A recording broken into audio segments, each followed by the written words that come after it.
They say that history begins when someone decides to write it down.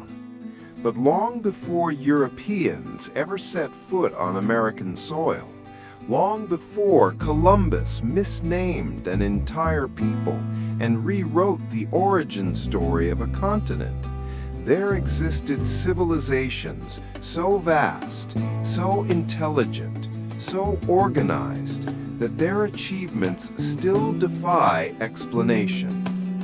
This is the story that the textbooks never fully told. The real America, before America.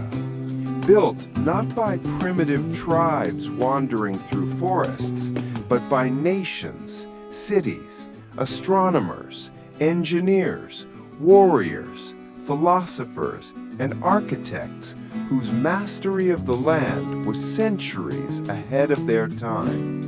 And once you understand who they truly were, you begin to realize that the idea of discovering America was always a lie.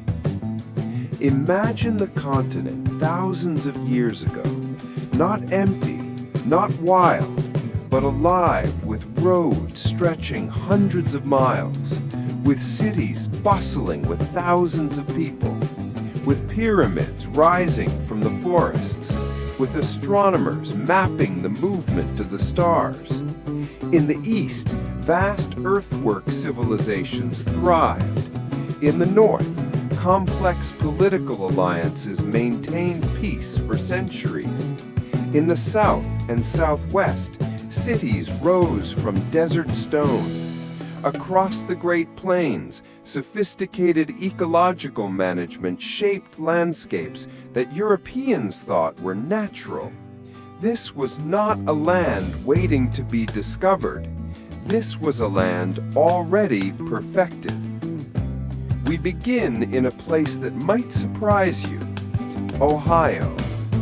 There, long before Europeans, the Hopewell and Adena cultures built enormous earthworks, geometric shapes, circles, squares, and spirals so precise that modern archaeologists using drones were shocked to discover that the designs aligned perfectly with solar and lunar movements.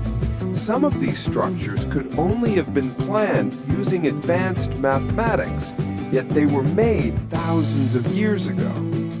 The Great Serpent Mound, stretching more than a quarter mile, coils through the hills with astronomical precision. This was not simple art. This was a calendar, a spiritual map, and a scientific instrument created by a people whose knowledge of the heavens rivaled ancient civilizations across the ocean. Travel south, and the land opens into a world that once rivaled the great cities of Europe.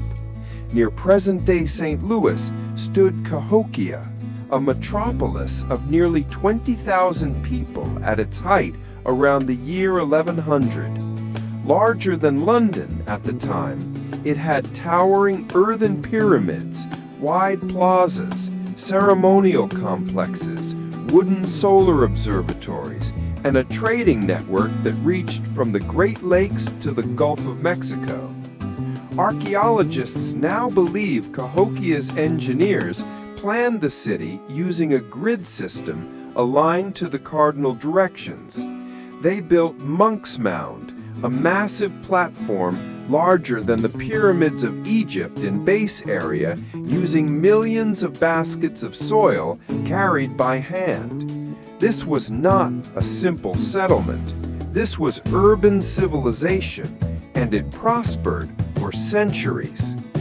To the west, across the deserts of Arizona and New Mexico, rose the ancestral homes of the Pueblo peoples, architecturally advanced cities carved into cliffs and constructed with masonry so precise that many structures still stand 1,000 years later. At Chaco Canyon, great houses were aligned with solstices and lunar cycles. Roads extended arrow straight for miles across empty desert. The walls of their buildings absorbed heat during the day and released it at night, demonstrating a mastery of environmental engineering. These were astronomers, mathematicians, and architects working in harmony with the land. In truth, many native nations were more democratic, more egalitarian, more environmentally advanced, and more peaceful than the Europe that arrived on their shores. And then came the collapse. Not because the native civilizations were weak, but because Europe carried an invisible weapon, disease. Waves of smallpox, measles, influenza, and plague swept across the continent, reaching tribes long before Europeans physically arrived. Some communities lost 90% of their population in a single generation. Entire cities were abandoned, not because they failed, but because the people who maintained them suddenly vanished. By the time European settlers explored the land, many civilizations had already fallen silent. They believed the ruins they found belonged to some lost race, never realizing that the lost race was the very people they were meeting. Even after devastation, native nations adapted brilliantly. Some reformed into new political alliances. Others integrated surviving members of different tribes. Some relocated and rebuilt, preserving traditions through oral storytelling and cultural resilience. What survived of their ancient knowledge still influences the modern world in farming, medicine, astronomy, engineering, environmental science, and democratic governance. The truth is simple.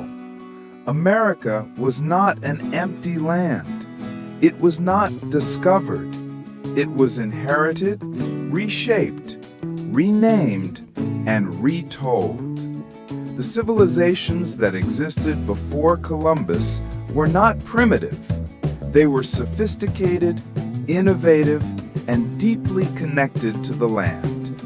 They built cities larger than medieval Europe, mapped the stars with precision equal to ancient astronomers, and governed societies with systems that still inspire modern democracies.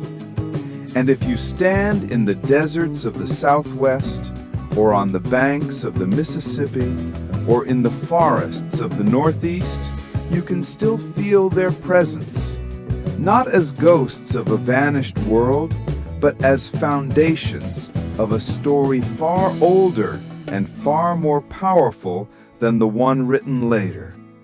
Their knowledge remains, their descendants remain, their history remains, even if the world took centuries to finally acknowledge it.